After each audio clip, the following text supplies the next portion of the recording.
আজকের ভৌতিক ছায়া চ্যানেলের পক্ষ থেকে রয়েছে পারিবারিক সমাজের একটি সাধারণ গল্প। গল্পটির নাম 51বর্তী।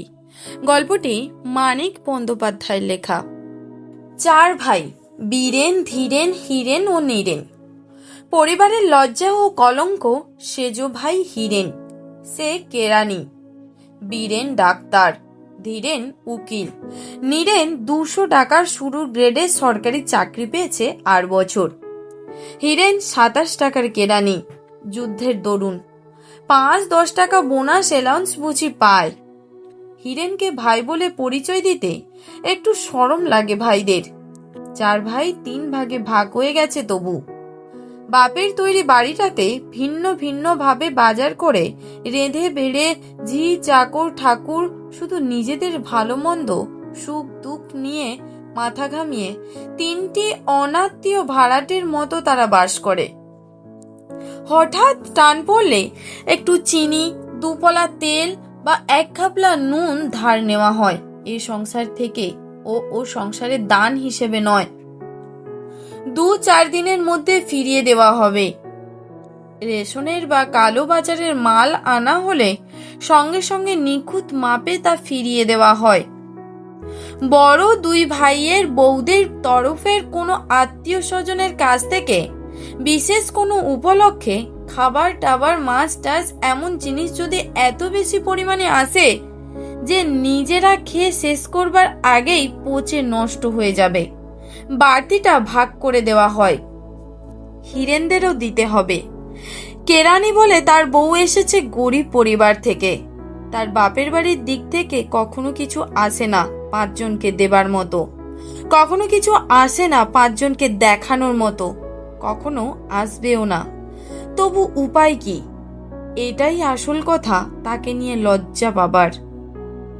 একেবারে অনাত্মীয় ভাড়াটের মতো বাস করুক। বাস তো করে একই বাড়িতে, সবাই তো জানে সে তাদের ভাই। আত্মীয় বন্ধু পাড়া পড়শি সকলে, সেটা উড়িয়ে দেওয়া যায় না কোনো মতে। বিশেষত বুড়িমা আছেন হীরেনের দলে। প্রায়ই তিনি অসুখে ভোগেন, সর্বদা জপতপ নিয়ে থাকেন। খান তিনি নিজের খরচে, কিন্তু তার দুধটুকু জাল দেওয়া, দইটুকু পেতে রাখা, চাল ডাল তরকারিটুকু সিদ্ধ করে দেওয়া, এসব করতে হয় হীরেনের বউকে। অসুখে বিসুখে ব্রত পার্বণে বাড়তি দরকারের জন্য বউদের ডেকে হুকুম দেন, কিন্তু রোজকার খুঁটিনাটি সেবা গ্রহণ করেন শুধু হীরেনের বউয়ের কাছ থেকে। তার রেশন কার্ডের মাল হীরেন পায়। মাসে 1.5 মণ 2 মণ কয়লার দাম তিনি দেন। ঠিকাছির 8 টাকা বেতনের 2 টাকা দেন, আর সাধারণভাবে সংসার খরচের হিসাব দেন 10 টাকা। হীরেন ছাড়া সব ছেলের কাছে তিনি ভরণ পোষণের মাসিক খরচও নিয়ম মতো আদায় করেন কড়াকড়ি ভাবে। বীরেনের পয়সা বেশি, সে দেয় 30 টাকা। ধীরেনের পয়সা হচ্ছে, সে দেয় 20 টাকা। চাকরি হবার পর নীরেন 20 বা 50, মা যা চাইতেন তাই দিত। আজকাল বড় বউয়ের পরামর্শে দায়টা মাসিক 25 টাকায় বেঁধে দিয়েছে। নীরেনের বউ নেই, এখনো বিয়ে করেনি। ভাইরা যখন ভাগ হয় এক বাড়িতে উনান জ্বালাবার আয়োজন করে 3টে। চোটে লাল হয়ে গিয়েছিল নীরেন। লজ্জায় দুঃখে দাপাদাপি করে গালাগালি দিয়েছিল দাদাদের, বিশেষভাবে বড় 2 জনকে। তখনও তার চাকরি হয়নি। তার খাওয়া পড়া পড়াশোনার খরচ দেওয়ার দায়িত্ব এড়াতে বিশেষ করে ভাইরা ভিন্ন হচ্ছে মনে করে আঁতে তার ঘা লেগেছিল। আরও তার পড়বার ইচ্ছা ছিল, বিলাত যাওয়ার কথাটাও নাড়াচাড়া করছিল মনে মনে। এ সময় এরকম পারিবারিক বিপর্যয় ঘটাতে তার আতকে ওঠারই কথা। হীরেন তাকে বুঝিয়ে বলেছিল, কেন, এ তো ভালোই হলো। রোজ বৃষ্টি খিটখিটে ঝগড়াঝাটি লেগেই আছে, একটু দুধ একটু করে মাছ, এই নিয়ে কি মন কষাকষি বলতো? দাদার আয় বেশি, তিনি ভালোভাবে থাকতে চান। মেজদার ভালো উপার্জন হচ্ছে, তিনিও খানিকটা ভালোভাবে থাকতে চান। আমি সংসারের মোটে 40টা টাকা দিয়ে মজা করব, ওরা কষ্ট করবেন সেটা উচিত নয়। ভাই বলে কি কেউ কারো মাথা কিনেছে নাকি? যে খাওয়া খাই কামড়া কামড়ি করেও একসাথে থাকতে হবে ভাই সেজে? তার চেয়ে ভিন্ন হয়ে সৎভাবে ভাইদের বদলে ভদ্রলোকের মতো থাকাই ভালো। তোমার চলবে? চলবে না, কষ্ট করে চলবে, তবে অন্যদিকে লাভ হবে। মাথা হেট করে থাকতে হবে না, যাই খাই খুদকুড়ো হজম হবে। নিজে ভিন্ন হলেই পারতে তবে এতদিন। হ্যাঁ, তা পারতাম, তবে কিনা কথাটা হলো এই যে দুঃখী অসহায় গরিব কেরানি ভাইকে দয়া বা শ্রদ্ধা করে নয়, বড় বড় দু ভাইয়ের ওপর নিদারুণ অভিমানের জ্বালায় নীরেন আরো পরীক্ষা পাস করে বড় কিছু হবার কল্পনা ছেড়ে চাকরির চেষ্টায় নেমেছিল। মার সঙ্গে যোগ দিয়েছিল হিরেনের সংসারে। চাকরি হবার পরেও 200 টাকার শুরুর গ্রেডের সরকারি চাকরি হবার পরেও প্রায় 2 মাস হিরেনের সংসারে ছিল। 3 সংসারের পার্থক্য ততদিনে স্পষ্ট থেকে স্পষ্টতর হয়ে উঠেছে। বড় বউ পুলকময়ী আর মেজ বউ কৃষ্ণপ্রিয়া চটপট অদল বদল করে নিজের সংসার সেজে ঢেলে গুছিয়ে নিয়েছে। আগেকার সর্বজনীন ভাড়ার ঘরটা ভেঙে চুরে নতুন জানালা দরজা তাক বসিয়ে পুলক করে নিয়েছে ঝকঝকে তকতকে সাজানো গোছানো, আলো বাতাস ভরা বড় আধুনিক রান্নাঘর দেখে বুক ফেটে গেছে কৃষ্ণপ্রিয়ার আফসোসে।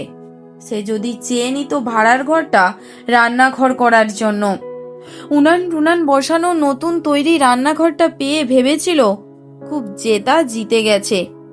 ভাবতেও পারেনি দিন কয়েক বারান্দায় তোলা উনুনে রান্নার কষ্ট সহ্য করে ভাড়াঘরকে এমন সুন্দর রান্নাঘর করা চলে। সেজ বউ লক্ষ্মীও তাকে ঠকিয়ে জিতে গেছে পুরনো নোংরা রান্নাঘরটা পেয়ে। মেঝেতে ফাটল আর গর্ত, কালি ঝুল মাখা চুন বালি খসা দেয়াল, একটু অন্ধকার, কিন্তু ঘরটা মস্ত বড়।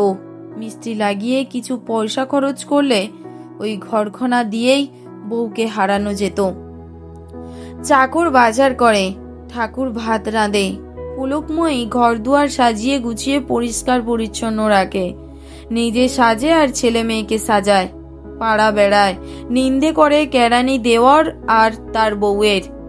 ধীরেন বাজার করে, ঠাকুর ভাত রাঁধে, কৃষ্ণপ্রিয়া সস্তা চটকদার আসবাব ও শাড়ি কিনে বড় বউয়ের সঙ্গে সমান তালে পাল্লা দেবার চেষ্টায়। নিজের ঘর দুয়ার সাজিয়ে গুছিয়ে পরিষ্কার পরিচ্ছন্ন রাখে, নিজে সাজে, মেয়েটাকে সাজায়, অর্গান বাজিয়ে গান করে, কেঁদে কেটে চিঠি লিখে, ঘন ঘন বড়লোক মামা মামি মামাতো ভাই বোনদের দামি মোটরে চাপিয়ে বাড়ি আনায় পাড়ার লোকের কাছে নিজেকে বাড়াবার জন্য।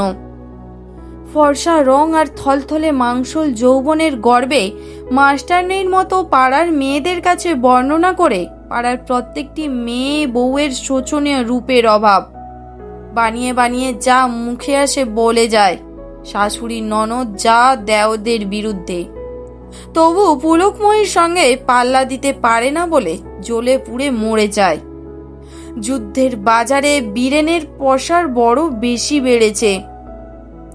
2 টাকার বদলে 8 টাকা ফি করেও গাদা গাদা কল পাচ্ছে। ঘরে এনেছে দামি আসবাব, পুলককে দিয়েছে শাড়ি গয়না, মোটর কিনেছে সেকেন্ড হ্যান্ড, জমি কিনেছে সেকেন্ড হ্যান্ড, জমি কিনে আয়োজন করছে বাড়ি করবার। ধীরেনেরও অকালতিতে পয়সা বেড়েছে বেশ, তবে বীরেনের ডাক্তারি পয়সার সঙ্গে তুলনায় হয় না। ভেবেচিন্তে কৃষ্ণপ্রিয়া হাত বাড়ালো নীরেনের দিকে। মাসে 400-500 টাকা আনছে ছেলেটা মাইনে, তার উপরিতে বিয়ে করেনি, বউ নেই।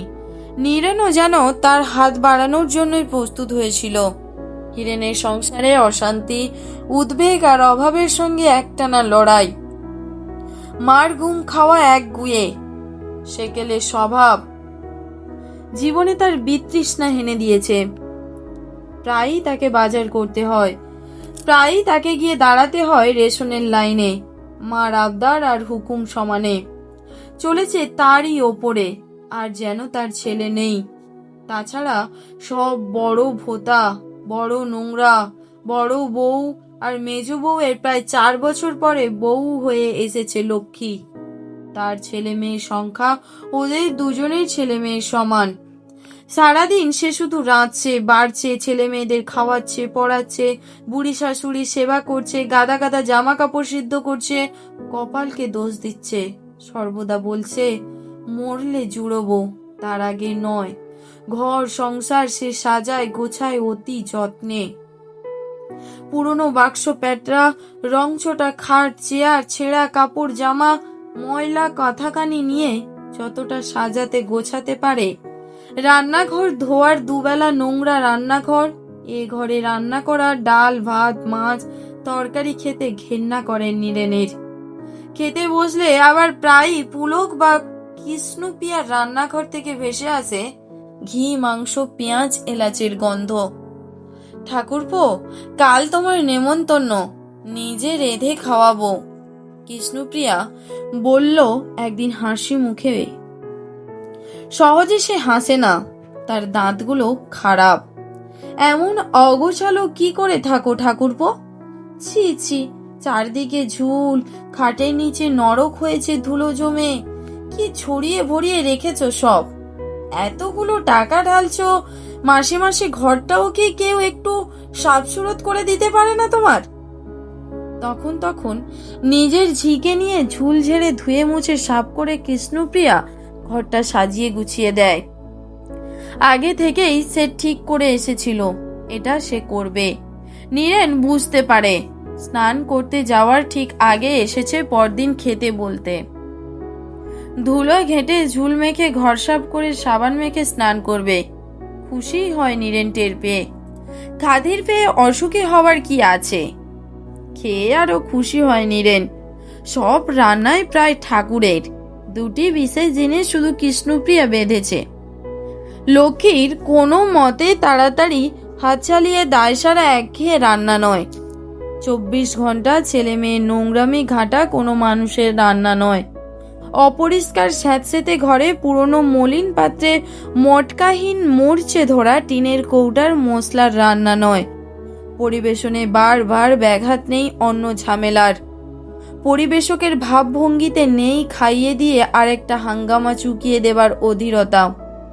পরিবেশক মাইনে করা ঠাকুর, বসে বসে ধীরে সুস্থে হাসি গল্পের সঙ্গে একসাথে খাওয়া। কৃষ্ণপ্রিয়া চালিয়ে যায় টানার আয়োজনে। ওদিকে এতদিন পরে হীরেন তার লক্ষ্মীর সঙ্গে নীরেনের বাঁধতে থাকে খিটিমিটি। মাসের শেষে আরো কয়েকটা টাকা সংসারে দরকার হলে নীরেন বলে আমি টাকা দিতে পারবো না, যা দিয়েছি আমার একার জন্য তার সিকিও লাগে না। হীরেন বলে তা লাগে না, কিন্তু তুই একা মানুষ, কি করবি অত টাকা দিয়ে? যাই করি না, লক্ষ্মীর সঙ্গে বাঁধে অন্যভাবে, অনেক ভাবে। ছুটির দিন একটু দেরি করেও খেতে পারবো না খুশি মতো। ঠাকুর রেখে দাও, যত খুশি দেরি করে খেও। চোখ নেই তোমার ঠাকুরপো? দেখতে পাও না সেই কোন ভোরে উঠে জোয়াল ঘাড়ে নিয়েছি? 1:30 বাজে, এখনো বলছো রান্নাঘর আগলে বসে থাকতে? আমি যে টাকা দিই, টাকা দাও বলে বাদে কিনেছো আমায়? এই দোষ লক্ষ্মীর, খাতির করে না। এতগুলো করে টাকা নীরেন ঢালে তার সংসারে, তবু হীরেনও যেন কেমন ভাব দেখায়, ঠিক ছোট ভাইয়ের মতো ব্যবহার করে তার সঙ্গে। মাসে মাসে এতগুলো টাকার সাহায্য করেও সংসার সে চালু রেখেছে। একটু সে বিশেষ তার সঙ্গে একটু বিশেষ মিষ্টি সুরে কথা বলবে, তার সঙ্গে সে চেষ্টাও নেই। মোটেই যেন কৃতজ্ঞ নয়, অনুগত নয় দুজনে। হাড় ভাঙা খাটুনি আছে, অভাব অনটন চিন্তা ভাবনা আছে, ঝঞ্ঝাট আছে অঢেল। কিন্তু সেই জন্যই তো তাকে বেশি করে খাতির করা উচিত। তার সাহায্য বন্ধ হলে অবস্থা কি দাঁড়াবে ওরা কি ভাবে না? এত ভাবে, এ কথাটা ভাবে না? নীরেন নিজেই আশ্চর্য হয়ে যায় ভেবে। পরের মাসের 1 থেকে নীরেন ফিরে গেল কৃষ্ণপ্রিয়ার সংসারে। হীরেনকে কিছু কিছু সাহায্য করবার ইচ্ছা তার ছিল। কৃষ্ণপ্রিয়া অকাট্য যুক্তি দেখিয়ে সেই ইচ্ছাকে ফাঁসিয়ে দিল। বুড়িমাকে মাসে মাসে সে 40 টাকা দেবে ঠিক হয়েছে।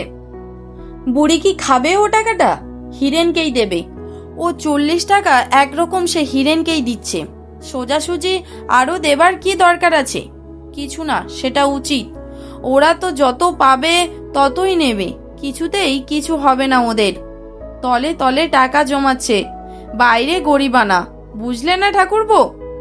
কৃষ্ণপ্রিয়াকে নিজের জন্য খরচের টাকা দিয়ে প্রতিদানের স্পষ্ট কৃতজ্ঞতা পেয়ে পুলক বোধ করেন নীরেন। মাসে মাসে লক্ষ্মীর হাতে খরচের টাকা দিয়েছে, খরচ করে যা বেঁচেছে ব্যাংকে জমা দিয়ে এসেছে। লক্ষ্মী নির্বিকার ভাবে আঁচলে বেঁধেছে নোটগুলো, ব্যাংকের লোকেরা যেন তাকে গ্রাহ্যও করেনি। কৃষ্ণপ্রিয়ার হাতে নোটগুলো দিতেই আনন্দে সে এমন বিহ্বল হয়ে যায়, কথা বলতে গিয়ে এমন করে তোতলায়। হাসতো নাসতো যা হবার তা হলো।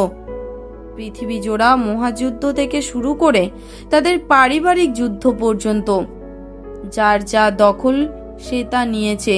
যে যেভাবে যার সাথে বাঁচতে চায় সে সেইভাবে তার সাথে বাঁচবার ব্যবস্থা করে নিয়েছে। কেনা জমিটাতে এবার বাড়ি তৈরি আরম্ভ করবে ভাবছে বীরেন।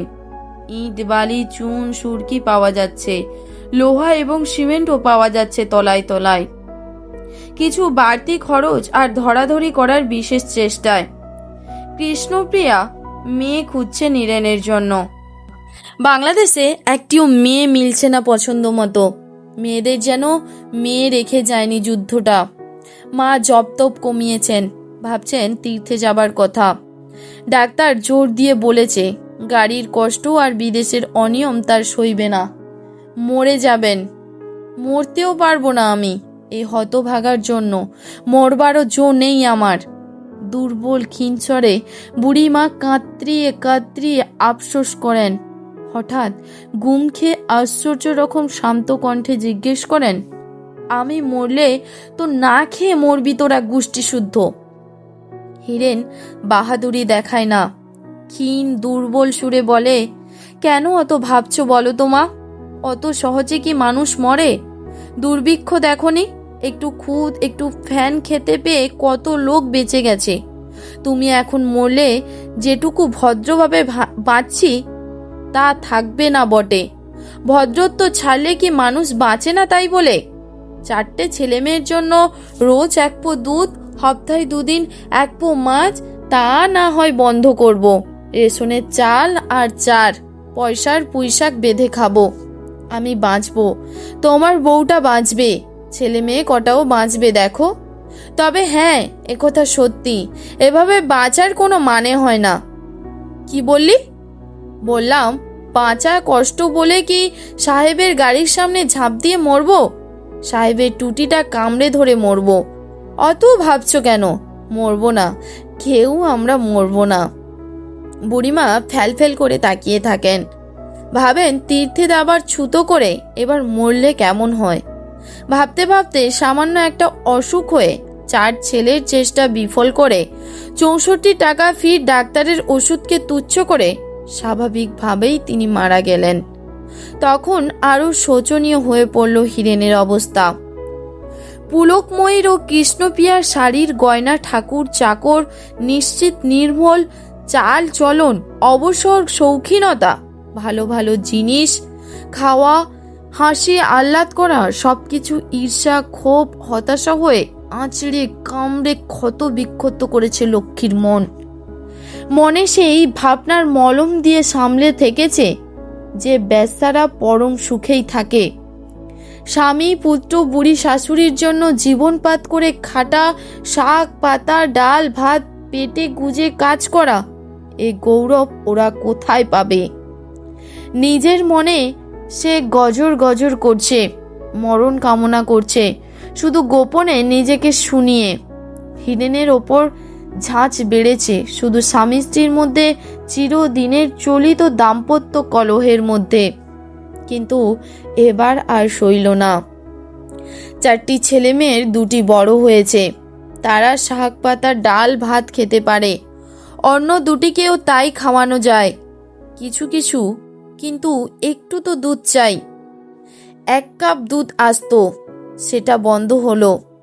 সপ্তাহে 2 দিন মাছের আঁশটে গন্ধ নাকে মুখে লাগতো, তা আর লাগে না। যে ছায়াটা ন্যাকড়ার কাজে লাগাতে হয়েছে কৃষ্ণপ্রিয়ার মতো থলথলে যৌবন না থাক, সেও তো যুবতী। বয়স তো তার মোটে 27 বছর। ছায়াহীন ছেঁড়া কাপড়ে দেহ ঢেকে তাকে চলতে ফিরতে হচ্ছে। তাকিয়ে তাকিয়ে দেখছে সবাই। কি এক কলা কৌশল জেনেছে হিরেন।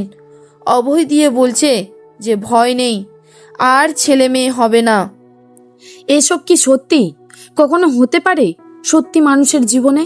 এসব ফাঁকি, এসব যুদ্ধের বোমা, এসব ভূমিকম্পের দিশেহারা পাগলামি। বাঁচতে হলে তেতলার ছাদ থেকে লাফিয়ে পড়ে মরতে হবে, নইলে বাঁচার কোনো উপায় নেই। ছাদের আলসে উঠবার সময় হিরেন তাকে আটকায়।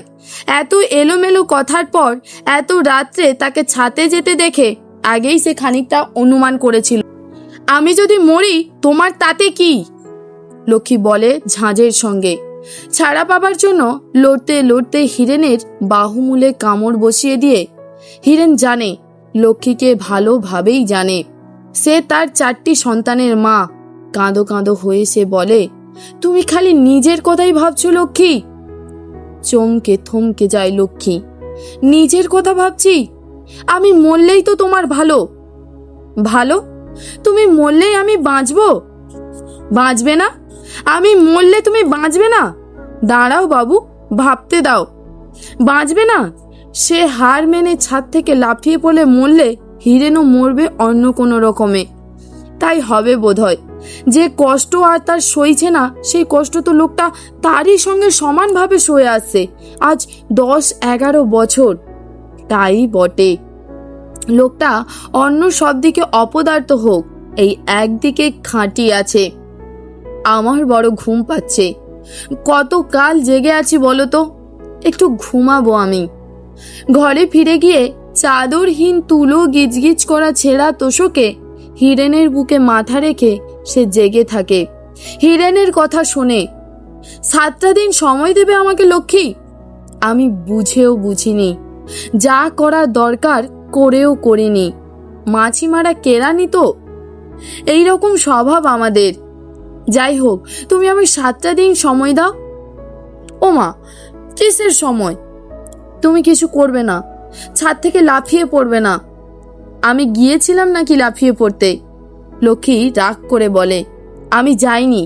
কিসে যেন টেনে নিয়ে গিয়েছিল আমায়। 7 দিন সময় চেয়ে নেয় হিরেন, কিন্তু ব্যবস্থা সে করে ফেলে একদিনের মধ্যে। লজ্জায় লাল হয়ে দুঃখে ম্লান হয়ে লক্ষ্মী শুধু ভাবে যে এত দুঃখের মধ্যে একটা খাপ ছাড়া পাগলামি করে বসে না জানি মনে কত দুঃখ বাড়িয়েছে সে লোকটার। রাত 9টায় হিরেন বাড়ি ফেরে। কচু সিদ্ধ আর ঝিঙে চচ্চড়ি দিয়ে দুজনে একসঙ্গে বসে ভাত খেয়ে ঘরে গিয়ে শোবার ব্যবস্থা করে রাত 11টার সময় লক্ষ্মী জিজ্ঞেস করে, কোথায় ছিলে? এই পাড়াতেই ছিলাম। রমেশ, ভূপেন আর কানাই আমারই মতো কেরানি। চেনো তো ওদের? ওদের বাড়িতে। ভালো কথা, কাল ভোরে ওদের বউরা তোমার সঙ্গে দেখা করতে আসবে। লক্ষ্মী দীর্ঘশ্বাস ফেলে। বুঝেছি, তোমার 3 বন্ধুর 3 বউ আমাকে কাল বোঝাতে আসবে ছাদ থেকে লাফিয়ে পড়া কত অন্যায়। না, ওরা তোমার সঙ্গে পরামর্শ করে ব্যবস্থা করতে আসবে। ওদেরও যাতে তেতলার ছাদ থেকে লাফিয়ে পড়বার দরকার না হয়। মোরগ ডাকা ভোরে এলো লতিকা, মাধবী আর অলকা। সঙ্গে এলো 11টি বাচ্চা কাচ্চা। আর বাজারের থলিতে ভরা চাল, ডাল, তরি তরকারি, বোতলে ভরা সর্ষের তেল, ভাঙা টিপটে চুন, বস্তায় ভরা 8 মণ কি 1.25 মণ কয়লা। কচিদের মাই দিয়ে ছড়া গিয়ে গাছুলকে থাপড়িয়ে ঘুম পাড়িয়ে শুয়ে রাখা হলো হিরেনের শোবার ঘরে। বাড়তি ছোট ঘুপচি ঘরখানা সাফ করে রাখা হলো চাল, ডাল, তেল, নুন, তলি তরকারি। লতিকা উনানে আঁচ দিল। হিরেনদের রাত্রের এঁটো বাসন মাজতে গেল কলতলায়। উনানে প্রথমে কেটলিটা চাপিয়ে সেটা নামিয়ে নিয়ে মাধবী চাপালো বড় সসপ্যানটা। আমাদেরই কম পড়তো 1 কেটলি চায়ে। 2 জন ভাগিদার বেড়েছে। তুমি চা খাও তো ভাই লক্ষ্মী? জানি খাও, কে না চা খায়। লক্ষ্মী জিভ কামড়ায়, জোরে কামড়ায়। ঘুমিয়ে না হয় স্বপ্ন দেখে আবোল তাবোল অনেক কিছু, জেগেও স্বপ্ন দেখবে, কিন্তু কোনো প্রশ্ন সে করে না। দুর্বোধ্য যা তা কথার ব্যাখ্যা শুনে বুঝতে তার ইচ্ছা হয় না। এরা সবাই তার চেনা, আশপাশে থাকে, তার মতো গরিব কেরানির বউ। চা রুটি খাওয়া থেকে ডাল ভাত খাওয়ার সব ব্যবস্থা এরা নিয়ে এসেছে। তার চিনিটুকু, চালটুকু, কালকের বাড়তি তরকারিটুকু, তেল নুনটুকু নিয়ে বাড়তি ছোট ঘরটায় জমা করেছে নিজেদের সঙ্গে আনা জিনিসের সঙ্গে। লতিকা বলে, বাঁচলাম ভাই, 3 বাড়ির খাওয়ার জিনিস বাসনপত্র জায়গা পায় না, সব ছড়িয়ে থাকে। এই ঘরটা ছোট হোক, ঘুপচি হোক, খাসা ভাড়া ঘরের কাজ দেবে। মাধবী বলে, মস্ত রান্নাঘর, 200 লোকের রান্না হয়, বাঁচা গেল। অলকা বলে, ভালোই হলো তুমিই দলে এলে ভাই লক্ষ্মী, 3 জনে মিলে খরচ কমিয়েছিলাম, এবার আরো কমবে। পালা করে রাঁধবো বাড়বো তারও একটা জায়গা নেই ভালো মতো, না ভাড়ার না রান্নাঘর, কি যন্ত্রণা বলো দেখি। অন্য কাউকে কিছু জিজ্ঞাসা করতে ভয় করে লক্ষ্মীর। সারাদিন চুপচাপ থেকে রাত্রে সে হিরেনের কাছে জবাব চায়। লাগবে না, 4 বাড়ির 4টে উনানে কয়লা পোড়ানোর বদলে একটা উনানে পুড়ছে। 4 বাড়ির একদিনের কয়লা খরচে 4 দিন না চলুক, 3 দিন তো চলবে। 4টের বদলে একটা ঝিতে চলবে। 4 জনের বাজার যাওয়ার বদলে পালা করে 1 জনের গেলেই চলবে। 4 জনের রাঁধার বদলে 1 জন রাঁধলেই চলবে। 4 দিনে 3 দিন ছুটি। এমন তো নয় যে অনেক দূর থেকে ভাত খেতে আসতে হবে কাউকে। 4-5 হাত উঠোন পেরিয়ে রান্নাঘরে গিয়ে ডাল ভাত খাওয়ার বদলে 10-20 হাত রাস্তা পেরিয়ে এসে খাওয়া, এইটুকু তফাৎ, তার তুলনায় সুবিধা কত। লতিকা আজ রাঁধবে। একা যখন ছিল নিজের বাড়িতে রোজ রাঁধতে হতো, এখন একদিন রেঁধে সে 3 দিন ছুটি পায়। একদিন মানুষের খাওয়ার মতো কিছু যদি রাঁধতো তো 2 দিন কি রাঁধবে, কার পাতে কি দেবে ভেবে পেত না। আজ সে ভালো মাছ তরকারি রাঁধতে পেরেছে, কোনো চিন্তা ভাবনা না করেই। 3 দিন পরে এই 4 অনাত্মীয় পাড়াপড়শি 51বর্তী পরিবারের জন্য রান্না করার ভার পায় লক্ষ্মী। বিয়ের পর একটানা 3 দিন বিশ্রাম ভোগ করা তার জীবনে এই প্রথম ছুটেছে। ছেলে বিয়েতে আতুরে গিয়ে আবেগে উচ্ছ্বসিত হয়ে সে বলে, লতিকা, মাধবী, অলকা, তোরাই আমায় বাঁচালি।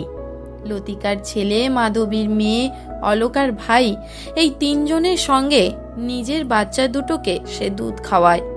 ছাদ থেকে লাফিয়ে পড়ে সে মরতে গিয়েছিল কদিন আগে দিশেহারা হরিণীর মতো। আজ বাঘিনীর মতো বাঁচতে শুধু সে রাজি নয়, বাঁচবেই, এই তার জিদ।